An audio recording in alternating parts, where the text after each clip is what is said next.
예, 배추를 8월 22일 날 심었습니다. 여러분들도 배추 심으셨나요? 예, 지역별로 심는 시기가 다르죠. 남부지방은 9월 초순경에 심고, 제가 사는 중부지방은 8월 20일 전에도 심습니다. 그리고 북부지방은 좀 빨리 심죠. 한 8월 한 10일 정도에 심는 걸로 알고 있습니다. 그리고 고랭지라든지 그런 데는 더 빨리 심죠. 7월 초순이나 중순경에 심죠.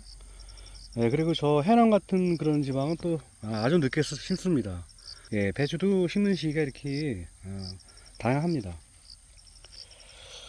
예, 저는 오늘 영상은 그 텃밭 농사를 짓거나 아니면은 주말 농장 하시는 분들을 위해서 제가 영상을 위주로 찍도록 하겠습니다. 크게 농사 짓는 분들도 아마 참고가 되었으면 좋겠고요. 예, 배추는 그 이식하는 방법이 두 가지가 있죠. 예, 파종이한 방법과 모종 이식이 있는데요. 예, 지금 이거는 모종 이식 방법입니다. 이거는 제가 5일장에 가서 모종을 80포기를 사왔습니다. 예, 저희 가족과 이웃들을 주기 위해서 80포기 정도 심었는데요.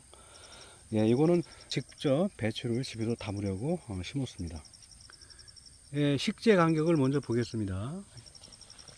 예, 여기 보시면은 제 장화를 한번 비교하겠습니다. 예, 장화가 한 30cm 약간 넘습니다. 35cm 정도 됩니다. 예, 그리고 이 간격은 한 40cm 됩니다. 예, 좀 좋게 심었죠. 우리가 식재 간격을 보통 35 곱하기 60, 40 곱하기 65 이렇게 심습니다. 간격을요. 또 품종에 따라도 차이가 물론 있겠지만은 보통 그렇습니다. 그리고 두 번째는 요거는 품종이 브람프로스라고 합니다. 우리가 브람 3호를 많이 알고 있죠. 브람 3호는 그 노량 배추로서 그동안 많은 농부들한테 인기를 가져왔었죠. 배추가 단단하고 그리고 포기도 아담하죠. 그리고 그거는 만생적으로 김장용으로 적합한 품종인데요. 이 배추는 브람 프로스죠. 최브람 할 때 브람입니다. 브람 프로스는 브람 사봉하고 달리 이건 씨알계 품종입니다. 그래서 배추 포기가 크고요. 내병성이 강합니다. 여기 보시면은 제가 식재 간격을 약간 좁게 한 거를 볼 수 있는데요. 원래는 이렇게 심으면 안 돼요. 근데 저는 저희 집에서 김장할 때 보면은 그 배추 포기가 너무 크다 보니까 김치 냉장고에 그 담는 것도 그렇고 또 포기를 나중에 김치 꺼낼 때도 너무 커서 잘라 먹기도 그래서 아담한 사이즈로 기르기 위해서 제가 폭간격을 이렇게 좁게 했습니다. 참고적으로 말씀드린 거고요. 브람 프로스라는 그 품종은요, 그게 씨알개죠. 우리가 씨알개라고 흔히 뭐 종묘상에서 많이 이렇게 선전하는데요. 영어로다가 크롭 루트라 합니다. 농작물 뿌리라는 뜻이죠. 그래서 이 배추의 어떤 그 병 발생을 보면은 그 뿌리 혹병이 많죠. 뿌리 혹병 때문에 작물이 쭉 크다가 정상적으로 크는데 시들거나 나중에 제대로 크질 않습니다. 죽지는 않아요. 마치 뭐 바이러스 걸린 것처럼 그렇게 병반이 나타나는데요. 그 내병성을 극복하기 위해서 개발한 종자입니다. 블람 프로스요. 그 종자를 제가 이번에 선택해서 심게 됐습니다. 배추는 퇴비 요구량이 많은 식물입니다. 배추, 무, 파, 채소들이 NPK라죠. 복합 비료를 많이 요구합니다. 배추도 마찬가지죠. 그래서 제가 이제 참깨를 그 베고서 그 자리에다가 이렇게 심었는데요. 기비는 할 수가 없었죠. 원래의 참깨를 심었던 토양이다 보니까 할 수 없었고 추비로다가 기를 생각입니다. 아무래도 이제 거름발이 떨어질 수가 있습니다. 그래서 배추 같은 경우도 추비로다가 얼마든지 기를 수 있는 작물입니다. 물론 저 추비 줄 때 가까이 주면 안 되겠죠. 멀리서 줘야 됩니다. 그리고 보시면은 지금 8월 22일 날 심고 지금 한 4일째인데요. 이파리가 조금 많이 컸습니다. 비가 오는 바람에 또 뿌리 안착이 잘 됐고요. 요게 한 10일 정도 지나면은요, 이파리 면적이 커집니다. 그때 질소지를 줘야 됩니다. 질소비를 줘야 돼요. 그래서 이파리 면적을 많이 키워야 됩니다. 8월 달에 손바닥 이상으로 이파리를 키워야지만 9월 달에 광합성을 하게 됩니다. 그래서 9월 달에 또 이파리가 또 무진장 많이 커야 되겠죠. 그리고 처서가 지나고 추분까지 계속 낫이 짧아지지 않습니까? 그럼 작물이 커가는 그런 시간도 많이 줄어들기 때문에 지금 약간 온도가 높을 때 많이 길러야 됩니다. 그래야 10월 달에 결구가 되고요. 11월 달 초나 10월 말에 수확을 할 수 있겠죠. 배추는 60일부터 90일 작물이 있는데요. 60일은 뭐 일반 그 겉절이라든지 단기적으로 사용하는 데 많이 쓰고요. 90일은 김장용 작물이겠죠. 이것도 90일 작물입니다. 요게 이제 한 20일 지나면은 떡잎이 많이 크겠죠. 그리고 9월 달에도 가뭄이 옵니다. 가뭄이 올 때 수분 관리를 잘 해줘야 됩니다. 배추는 거의 물로 크기 때문에 수분을 갖다가 공급 안 하게 되면은 나중에 결구하는데 문제가 생기겠죠. 그리고 이제 생육 한 50일, 60일 지나면요, 이제 결구가 생기는데요. 그때 이제 미량 요소가 필요합니다. 고토라든지, 뭐, 인산이라든지, 또 붕사. 붕사가 아무래도 꼬갱이를 차게 하는 그런 역할을 하죠.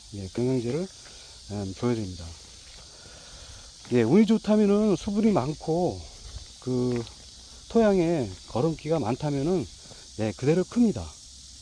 그래서 그거는 키워가면서 상태를 보고서 판단하면 될 것 같습니다. 그리고 배추는 뿌리혹병하고 무름병, 그 다음에 곤충이죠. 흰나비 유충이라고 있습니다. 나비가 밭 주위에 날아다니지 않습니까? 그것은 애벌레가 나비로다가 변태돼서 날아간 겁니다. 그래서 주위에 나비가 많다면은 의심해 봐야 됩니다. 흰나비 유충이 이 벌레가 요게 어릴 때부터 어른 묘를 다 파먹어요. 그래서 이거는 주기적인 방제를 해야 되겠죠. 시중에 나오는 뭐 살충제가 있는데요. 면적이 적다면 손으로 잡아줘도 되고요. 그리고 이 주변에 풀이 없고 깨끗해야 돼요. 주변에 깨끗해야지만 그 벌레들이 안 꼬여요. 그래서 밭 관리를 깨끗이 해야 된다고 생각되고요. 여러분들이 풀 관리를 신경을 더 많이 써야 될 거로 생각됩니다. 그 다음에 앞에서 말씀드린 대로 뿌리옥병이겠죠. 뿌리옥병은 이 뿌리에서 이게 발생하기 때문에 크는 건 정상적으로 크는 것 같이 보여요. 낮에 보면 많이 시들어져 있죠. 근데 저녁에 보면 다시 멀쩡해요. 크긴 크는데. 그런 증상이 이게 뿌리옥병입니다. 배추에서 그게 가장 심각하죠. 그거를 막으려면요, 토양 산도가 상당히 중요합니다. pH를 우리가 검사를 여러분들 하시겠지만은 테이프가 있어요. 테이프에다가 물을 이렇게 대면은 이게 나오거든요.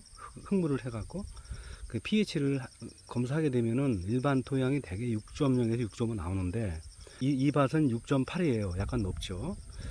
그런데 이제 뿌리혹병 같은 경우는 pH가 7.0 이상 되면은 거의 뭐 절반 이상 걸린다고 봐야 돼요.